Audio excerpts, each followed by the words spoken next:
World की best माँ है ना आप, तो ये प्यार बरकरार रखिएगा और ये भी याद रखिएगा कि आपकी एक ही बेटी है, दूसरी बेटी मर गई आपके लिए।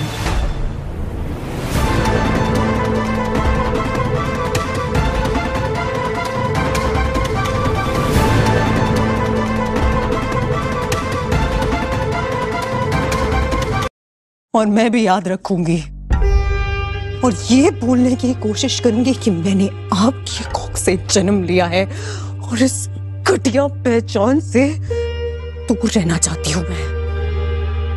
लेकिन वो क्या करूं? मैं उर्वशी रैना की बेटी ठहरी। झनक रैना, मेरी माँ ने मुझे जो संस्कार दिए हैं ना, उसके चलते अगर कभी आपको मेरी जरूरत पड़ी ना, तुम झनक रैना आपके लिए खड़ी रहेगी।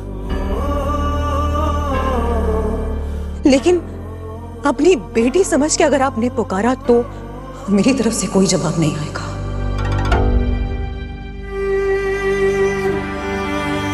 हाँ, जानती हूं कि 9 महीने आपने मुझे अपनी कोख में रखा है, इसलिए आपको निराश करके वापस नहीं भेजूंगी, लेकिन सच्चाई यही रहेगी क्योंकि दिल से मैं उर्वशी रैना को अपनी मां मानती हूं।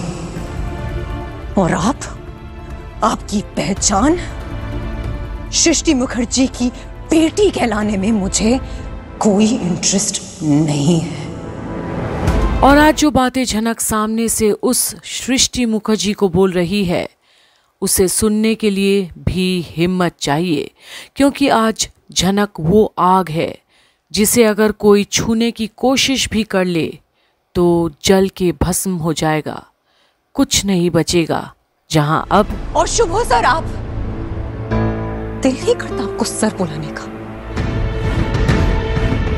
लेकिन क्या करूं, मेरी मां ने मुझे यही संस्कार दिए हैं।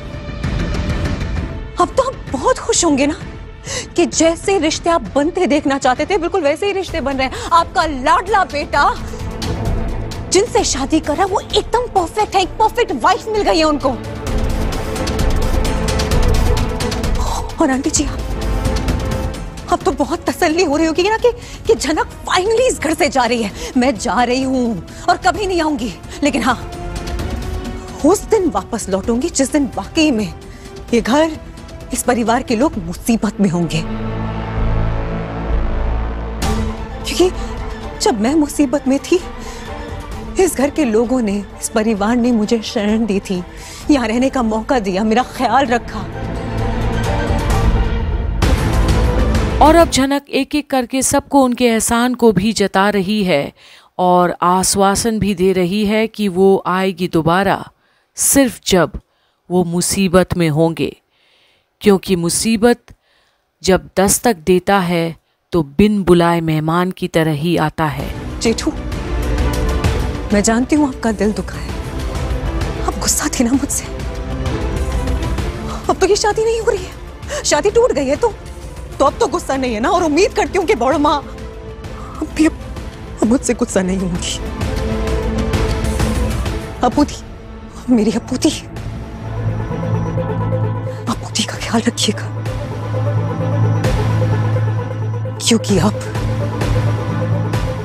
हम कभी नहीं मिलेंगे। और अब अप्पू, अंजना और बाबलू को भी आजाद कर देती है उनके रिश्ते से, पर अप्पू की जिम्मेदारी उन्हें अब भी सौंप कर ही जा रही है। और अब मैं आजाद हूं, मुक्ति मिल गई मुझे मोह माया से और रिश्ते से।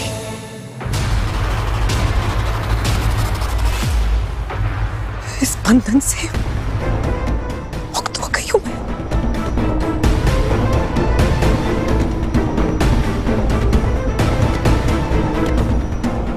झनक, पर अब दादा कुछ खास कहना चाहते हैं, क्योंकि उनको कभी कोई शिकायत थी ही नहीं झनक से। दादाजी, आपने हमेशा मेरा साथ दिया, आप ही थे जिन्होंने मुझे कभी गलत नहीं समझा। अब मुझे आशीर्वाद दीजिए, आशीर्वाद दीजिए कि कभी घर की तरफ मुझे मुड़ के ना देखना पड़े।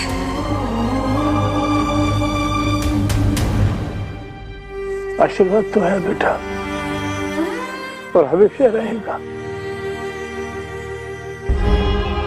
तुम यहां से चली जाओ, यहां तुम्हारे लिए कुछ नहीं रखा है।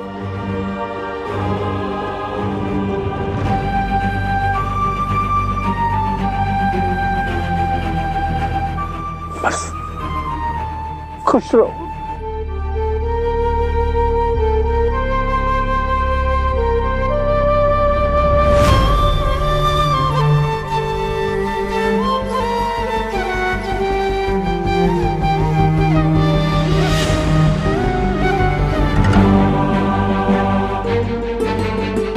झनक, इतनी रात को तुम कहाँ जाओगी? तुम हमारे घर चलो। झनक, अपन तुमको इतनी रात को अकेले नहीं जाने देगा। अगर तुम नहीं आ रही हो तो हम दोनों तुम्हारे साथ चलते हैं। हाँ, चलते हैं। झनक मेरे साथ जाएगी मेरे घर पे। मुझे उससे कुछ बात भी करनी है। ठीक है। इसका ख्याल रखता मीनू पिशी। पर अब झनक मीनू से भी हाथ छुड़ाकर चली जाती है, क्योंकि अब पीछे मुड़कर नहीं देखना है उसे दोबारा उन चेहरे को जो अच्छाई का नकाब पहने घूमते रहे हैं।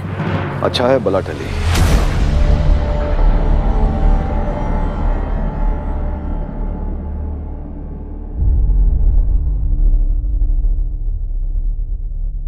झनक,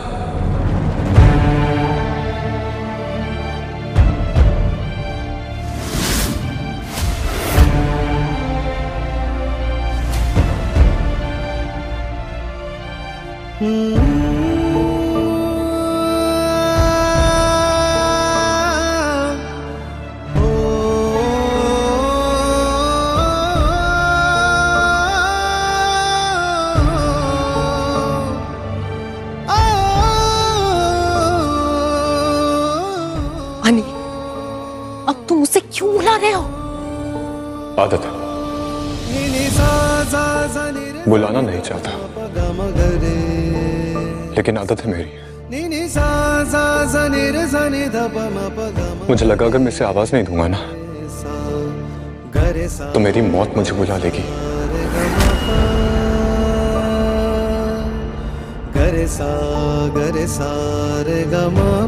जब भी इसका नाम लेता हूं मेरे मन को शांति मिलती है।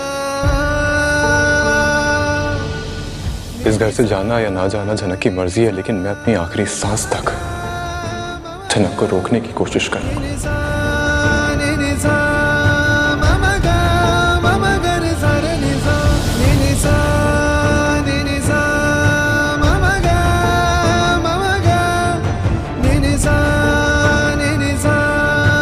और आज भी अनी झनक के लिए तड़प उठा है, पर उसके पैरों में अब बेड़ियां हैं।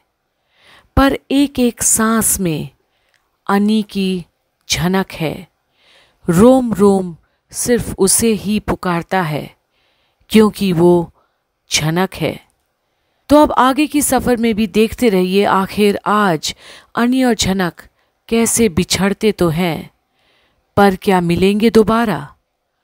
बने रहिए कंप्लीट बॉलीवुड पर आगे की सारी अपडेट्स के लिए।